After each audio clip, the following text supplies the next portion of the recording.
हाइनो high जाति जाति आमजोगमुं सानलायै fire सार्भिसनि candidate रक फायार सार्भिसनि दागि फांनि थानि देवता सोंदै लेखा पाल पाल फालियै बरनि सानमुं दाति दाति खायै बरनि आमजोगमुं नाहारनानै ताइ बरनो सेबो लांनानै सानमुं टिसलायखा बर सेकांगो बवाय रेवायाव सानमुं नतुइ फाइपानो তিনটাইসা হাইনো হাই খরাং কথারকে সালাইকা বরনি সানমুক্তি আমরা আজকে এখানে উপস্থিত হওয়ার একটাই কারণ 2022 সালে মার্চ মাসের পরে যে ফায়ার সার্ভিসের রিক্রুটমেন্ট নোটিশ জারি হয়েছিল এবং দফায় দফায় যে ফিজিক্যাল 8টা ডিস্ট্রিক্ট ওয়াইজ ক্লিয়ার হয়েছে ওই শোনেই আমরা ক্লিয়ার করছি এবং 2023 সালে 8 জানুয়ারি আমরা ফিজিক্যাল রিটেন এক্সাম ক্লিয়ার করছি বা রিটেন এক্সাম দিচ্ছি দেওয়ার পরে আজকে 2025 জুলাই মাসে মেবি 11 তারিখ আজকে চলে তাহলে 2023 সালে 8 জানুয়ারি আমরা রিটেন দিছি রিটেনের কোনো রেজাল্ট দেওয়া হয়েছে না এরপরে দপ্তরের সঙ্গে যখন যোগাযোগ করছি তখন কইছে যে মেজর ইস্যুর কারণে এটারে ক্যান্সেল করা হয়েছে এবার ক্যান্সেল করার পরে দ্বিতীয়বার আরেকটা চান্স নেওয়া হয়েছে যে দ্বিতীয়বার আবার রি এক্সাম হইব এবং এটা দপ্তরের উপরে যে এফআরবিটির উপরে একটা দায়িত্ব দেওয়া হয়েছে তাহলে আমরা যখন ডিরেক্টরের সঙ্গে দেখা করতে যাই ডিরেক্টর স্যারে নিজের দায়িত্বটা বা নিজের যে ইয়েটা আছে এটা সম্পূর্ণ করে দিতেছে যে এফআরবিটির কাছে যে এফআরবিটি যদি চায় যে 1 মাসের মধ্যে কমপ্লিট করতে করুক আমরা আমাদের যে যাবতীয়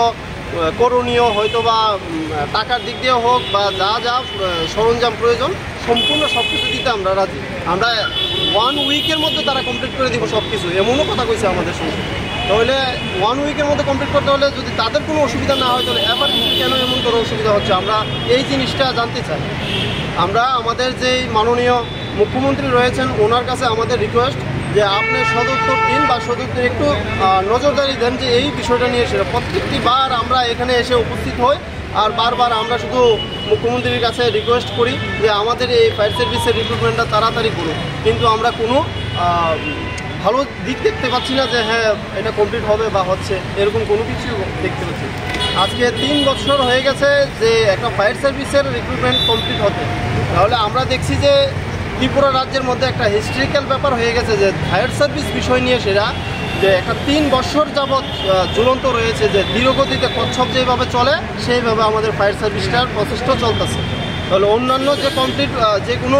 ডিপার্টমেন্ট বলুক সব কিছুই ঠিকভাবে চলছে এবং ঠিকভাবে হচ্ছে আদার্স কিছু কিছু জিনিস রয়েছে যেমন জেল পুলিশ রয়েছে হয়তো বা আরও অন্যান্য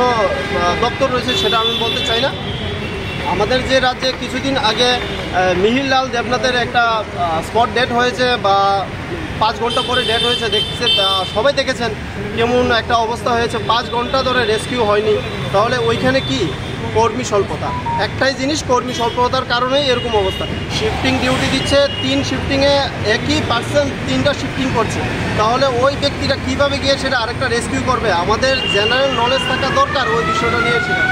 যে সাধারণ মানুষ যারা পরিশ্রম করে একটা শিফটিংয়ে পরিশ্রম করে তাকে দ্বিতীয় শিফটিং করানো হচ্ছে এবং ওই উইদিন ঘন্টার মধ্যে একটা অ্যাক্সিডেন্ট হয়েছে ওই পরিশ্রমের সময় হয়তো বা ডিউটি করার সময় ওইখানে গিয়ে সে কীভাবে আরেকটা রেস্কিউ করবে সেটা নলেজে থাকা দরকার এবং আমি এর পাশাপাশি আরেকটা জিনিস একটু নলেজে দিতে চাই সবাইকে যে মেডিকেল টিম ওইখানে থাকা দরকার ছিল যেটা এই বিষয়ে আসে না তারপর আমি বলতে চাচ্ছি যে মিহিরলাল দেবনাথ যে মৃত মারা গেছেন ওইখানে যদি কোনো মেডিকেল স্টাফ মেডিকেল টিম যদি যেত এই 5 ঘন্টার মধ্যে হয়তো কোনো না কোনো প্রকারে ওনাকে একটু সুস্থতার একটা দিক দেখাতে পারতো এবং রেস্কিউ করা যেত আচ্ছা যাই হোক সেটা হচ্ছে আলাদা বিষয় কিন্তু আমরা যা দেখতে পাচ্ছি যে আমাদের এই রাজ্যে আজকে 3 বছর ধরে এই ফায়ার সার্ভিসের প্রসেস ঝুলে রয়েছে তাহলে আমরা যারা বেকার রয়েছি তারা কতদিন আর এই বেকারত্বের জীবন বাস করব কতদিন এই রাস্তায় এসে প্রটেস্ট করব কতদিন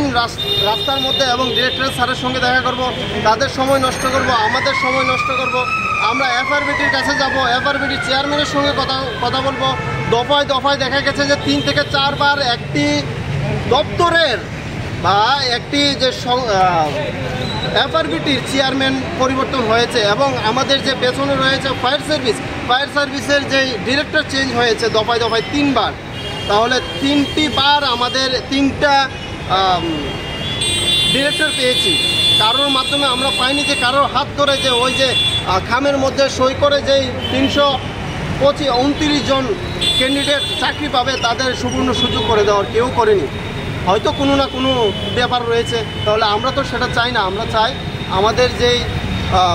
329 জনের যেই চাকরির ব্যাপারটা রয়েছে বা অতিরম্বে পূর্ণ করে আমাদের যেই বেকারত্ব জীবনটা রয়েছে সেটা দূর করুক। আমরা চাই না বারবার এখানে এসে ঝামেলা করতে, আমরা চাই না বারবার এসে কারোর সময় নষ্ট করতে, আমরা চাই না কোনো ডিরেক্টরের সময় নষ্ট করতে। আমরা আমাদের জীবনটাকে একদম ভালোভাবে ফ্লুয়েন্টলি চালাতে চাই। আজকে যে গেছেন কি কইছে? আজকে যে গিয়েছি ওনারা তো একদমই এফআরবিটির উপরে দায়িত্ব দিয়ে দিয়েছেন। ওনারা বলছে যে আমরা তো সম্পূর্ণ বলে দিয়েছি তাদের কাছে, তারা